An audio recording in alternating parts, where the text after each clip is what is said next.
আগের ভিডিওতে তোমরা অনেকেই দেখেছো আমার বান্ধবী আমার বাড়িতে এসছে।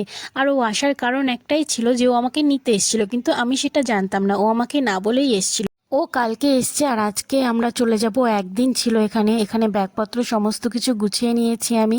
এদিকে আমি নিজেও রেডি হয়ে গেছি, পুরোপুরি কমপ্লিট হয়ে গেছে আমার রেডি হওয়া। এদিকে ম্যাডাম এখনও রেডি হচ্ছে, ম্যাডামের এতটা দেরি লাগছে। যাই হোক, আমাদের দুজনকে কেমন লাগছে অবশ্যই জানিও।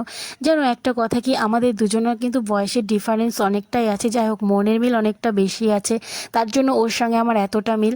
এবার আমরা দুজনা বাইরে বেরিয়ে গেছি, রাস্তা দিয়ে টুকটুক করে হেঁটে হেঁটে সুন্দর পরিবেশ দেখতে দেখতে এগোচ্ছি বাস স্ট্যান্ডের দিকে। ম্যাডাম এদিকে জানি না কার সঙ্গে সেই বাড়ি থেকে ফোন করতে শুরু করেছে, যে কানের মধ্যে ফোন দিয়ে বক বক বক বক করতে করতে হাঁটছে।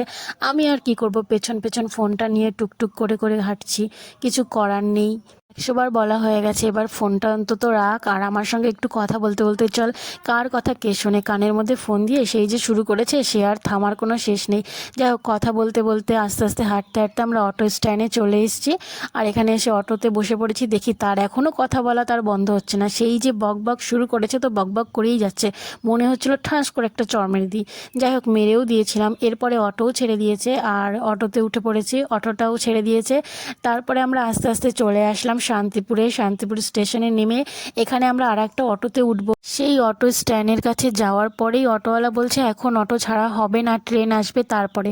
তারপরে দুজনে মিলে ঠিক করলাম তাহলে এতক্ষণ সময় কি করব, চল একটু স্টেশন দিয়েই ঘুরে আসি। তারপরে এখানে যাচ্ছিলাম আর দেখি কত সুন্দর লাল লাল লিচু নিয়ে বসে আছে। তোমাদের কার কার লিচু খেতে ভালো লাগে? আমার কিন্তু প্রচণ্ড ভালো লাগে। আর এখানে একটা চপের দোকান আছে, আমার খুব ভালো লাগে এই দোকানের চিকেন চপ খেতে, তার জন্য আমরা দুজনে মিলে এখানে চলে এসেছি। এখানে এসে দেখি ম্যাডাম ঢং রং শুরু করে দিয়েছে। চপালাও বলছে ট্রেন ঢোকার আগে আগে গরম গরম পাওয়া যাবে, তার আগে গরম গরম পাওয়া যাবে না। ততক্ষণ দাঁড়িয়ে দাঁড়িয়ে একটু ঢং রং দুজনেই করছিলাম। তারপরে গরম গরম এখান থেকে দুটো চপ নিয়ে এসে অটোতে উঠে পড়লাম। অটোটাও ছেড়ে দিয়েছে আর এই সুন্দর রোডটা দেখতে দেখতে আস্তে আস্তে চপ খেতে খেতে বাড়ি পৌঁছে গেলাম। ভিডিওটা কেমন লাগলো অবশ্যই জানিও।